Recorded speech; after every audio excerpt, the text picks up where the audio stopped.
moon has craters on it, but we never see the moon get struck by anything. Where did these craters come from on the moon? Even Mercury has craters on it. Where did these craters come from? Mars has a canyon much larger than Grand Canyon.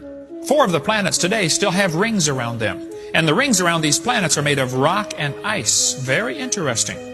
Now, Walt Brown thinks some of the craters on the moon were formed when the fountains of the deep broke open and rocks went flying up out of Earth's gravitational pull, drifted around for a while and clobbered into the moon. He thinks the comets came from Earth.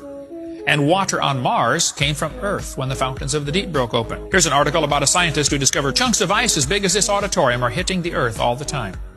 They dissolve in space, but it rains down as water. There's water everywhere in space. Scientific and technology article here. The Bible says all the fountains of the deep were broken up in one day. If you smoothed out the Earth, the oceans right now would be 12,000 feet deep. Oceans average 12,000 feet deep. But if you smoothed out the Earth, they would average 8,000 feet deep everywhere. There's plenty of water on the Earth to cover the planet. When the climbers got to the top Mount Everest, 1953, the year I was born, they got up here on Mount Everest. They began to find something interesting. Petrified clams on top Mount Everest. In Peru, a couple years ago, they found giant oysters up to 11 feet across, 2 miles above sea level. That's a big oyster. You should see the pearl. And these clams are interesting. I've got some on the table down here. They're petrified clams in the closed position. Now, think about it for a minute. When a clam dies, it opens. The muscle inside relaxes. The ligaments on the outside pull the shell open almost instantly. When a clam dies, it opens up. How would you get bazillions of petrified clams in the closed position on top of mountains all over the world? The best explanation for this is they were buried alive. Sometimes huge beds of these are found. A guy in Opp, Alabama said, "Brother Hovind, you want some petrified clams for a museum?" I said, "Yeah." He said, "They're 4 feet thick in my backyard." When he rototills his garden, he brings up thousands of petrified clams, closed petrified clams. Even fragile items like eggs are found fossilized. I believe the sediments would settle out of this flood. Fine sediments would preserve things in incredible detail. Here's a fossilized jellyfish. We have an arm to an octopus, fossilized octopus arm in our museum. Soft tissue simply doesn't fossilize. Under very special conditions are required. The Bible says the fountains of the deep broke open. So I think the earth got struck by a meteor. The water underneath went shooting to the surface, and the earth was covered with water. See, the earth's crust is kind of interesting. Pretty thin, actually, in some spots.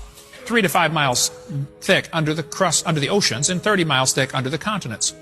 The hot water from inside the earth would come shooting out, and it would kill animals that live within a certain radius of the crack as the hot water escaped.